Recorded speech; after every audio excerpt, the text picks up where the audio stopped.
Hi friends, welcome to Indhu's kitchen.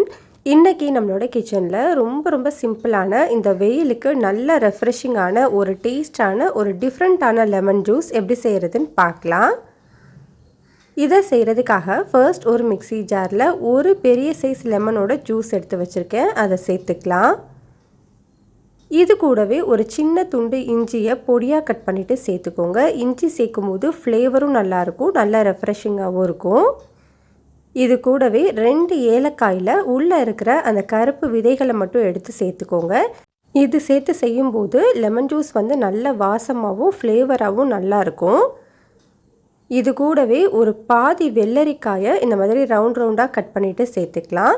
வெள்ளரிக்காய் நல்ல ரெஃப்ரெஷிங்காகவும் இருக்கும், டேஸ்ட்டும் ரொம்பவே நல்லா கொடுக்கும். ஸோ கட்டாயம் சேர்த்துக்கோங்க. இப்போ இதில் ஒரு 7-8 புதினா இலை சேர்த்துக்கலாம். புதினா அதிகமாக சேர்க்க வேண்டாம், இந்த அளவு மட்டும் சேர்த்துக்கோங்க. அதிகமாகிடுச்சுன்னா புதினாவோட வாசனை அதிகமாகிடும். இப்போ இது கூடவே ஒரு பிஞ்ச் அளவு மட்டும் உப்பு சேர்த்துக்கலாம்.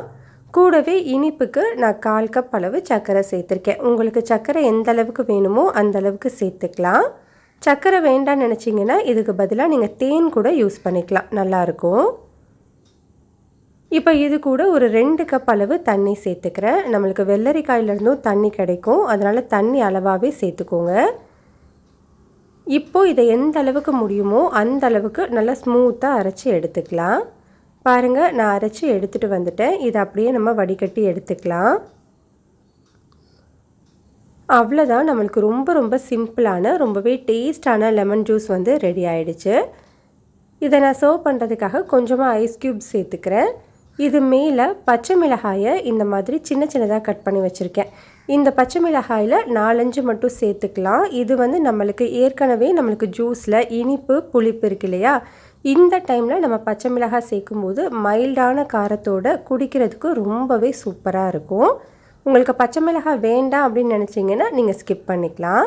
அவ்வளோதான், நம்மளுக்கு ரொம்ப டேஸ்டான லெமன் ஜூஸ் ரெடி. ட்ரை பண்ணி பாருங்கள், டேஸ்ட் ரொம்ப நல்லாயிருக்கும். பிடிச்சிருந்தால் லைக் பண்ணி, ஷேர் பண்ணி, சப்ஸ்கிரைப் பண்ணிக்கோங்க.